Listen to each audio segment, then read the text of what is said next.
இன்ஸ்டன்டான ஒரு நெய்யப்பம் ரொம்ப ரொம்ப டேஸ்டியாக இருக்கும். அவ்வளோ சாஃப்டாக இருக்கும். பஞ்சு மாதிரி நடுவாலையும் ஓரங்களில் வந்து நல்லா மொறுமொறுப்பு தன்மையாகவும்.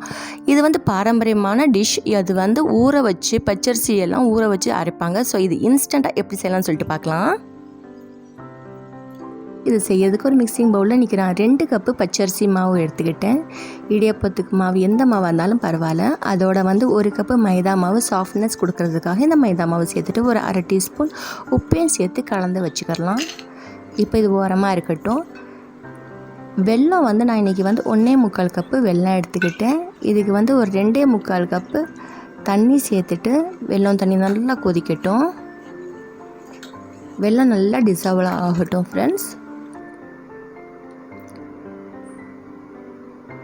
இப்போது இந்த மாவில் நம்ம சேர்த்துக்கலாம்.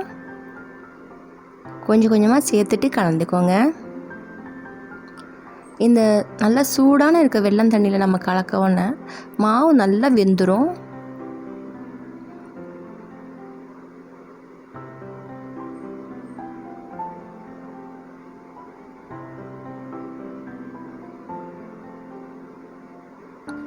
இருக்கிற எல்லா வெல்லம் தண்ணியும் சேர்த்துக்கிட்டேன்.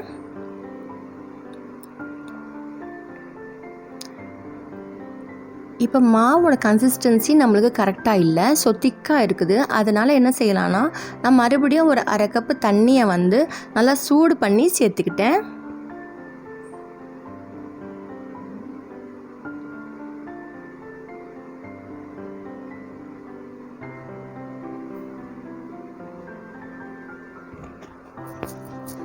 நம்மளுக்கு கன்சிஸ்டன்சி நல்லா போரிங் கன்சிஸ்டன்சியாக இருக்கணும். அதுக்காக தான் இப்போ இது ஃபுல்லாக சேர்த்தாச்சு.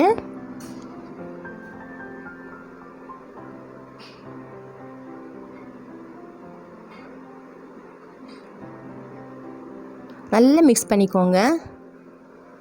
இப்போ அது ஓரமாக இருக்கட்டும், சூடாக இருக்குது. ஸோ வந்து ஒரு கடாய் எடுத்துக்கிட்டேன். அதில் வந்து நான் இன்றைக்கி 1.5 டேபிள் ஸ்பூன் நெய் சேர்த்துக்காச்சு. நெய் சேர்த்துட்டு இப்போ வந்து நம்ம தேங்காய் இருக்கணும் இல்லையா, தேங்காய் சில்லை வந்து குட்டி குட்டியாக பீசஸ் மாதிரி கட் பண்ணி சேர்த்துக்கிட்டேன்.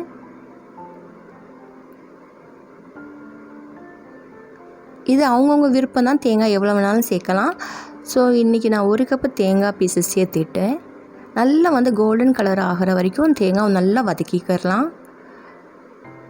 அதோட அடுப்பை ஆஃப் பண்ணிவிட்டு 1 டீஸ்பூன் வெள்ளை எள்ளு சேர்த்துக்கிட்டேன். கருப்பு எள்ளு சேர்த்துக்கிட்டால் ஒன்றும் நல்லாயிருக்கும். ஆனால் வீட்டில் எது இருந்துச்சோ அதை தான் சேர்த்துக்கிட்டேன். அதோட வந்து இப்போ மாவு கொஞ்சம் ஆறிடுச்சு. இப்போ நம்ம மிக்ஸி ஜாரில் மாவை வந்து கொஞ்சம் கிரைண்ட் பண்ணிட்டு வந்துடலாம். நம்மளுக்கு குட்டி குட்டியாக லம்ஸ் இருக்கிறது கூட இல்லாமல் நல்லா ஸ்மூத்தான பேட்டர் கிடைக்கிறதுக்காக இது மாதிரி இந்த ப்ராசஸ் செய்கிறோம்.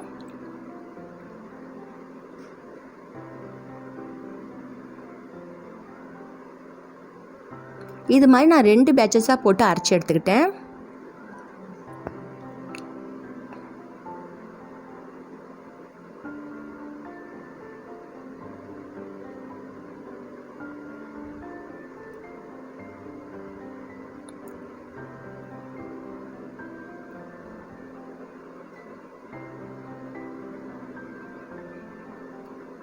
அதோட 1/4 கப்பு வந்து ரவை, வறுத்ததாக இருந்தாலும் சரி வறுக்காத ரவையாக இருந்தாலும் 1/4 கப் ரவை எதுக்கு சேர்க்குறோன்னா அந்த மொறுமொறுப்பு தன்மை கொடுக்கறதுக்காக தான் இந்த ரவையை சேர்த்தாச்சு. அதோட ஒரு 1/2 டீஸ்பூன் ஏலக்காய் தூளியும் சேர்த்தாச்சு. இப்போ வந்து நம்ம வதக்கி வச்சுருந்தோம் இல்லையா தேங்காயும் எள்ளும், அதையும் சேர்த்துக்கோங்க. நல்ல ஃப்ளேவர் கொடுக்கும். இப்போ இது நல்லா கலந்து விட்டுக்கரலாம்.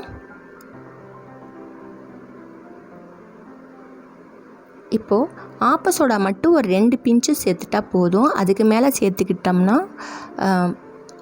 அப்போ வந்து என்ன ஆகும்னா பிரிய ஆரம்பிச்சிடும். ஸோ வந்து 2 பிஞ்சஸே போதும்.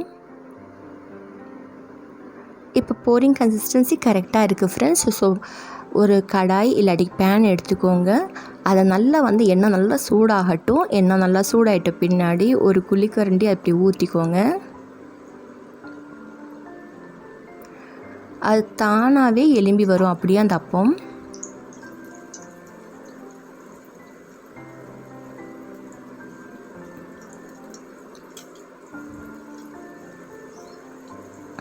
நம்மளுக்கு பேட்ரு வந்து ரொம்ப திக்காக இருந்தாலும் எலும்பி வராது, அதே நேரத்தில் வந்து தண்ணியாக இருந்தாலும் எண்ணெய் குடிச்சிடும். ஸோ பேட்டரோட கன்சிஸ்டன்சி பட்டு கரெக்டாக இருந்தால் சூப்பராக இன்ஸ்டண்ட்டான உண்ணியப்பம் ரெடி ஆயிரும். நல்லா 2 பக்கம் இது மாதிரி பொரிச்சு எடுத்துக்கிட்டால் போதும் ஃப்ரெண்ட்ஸ்.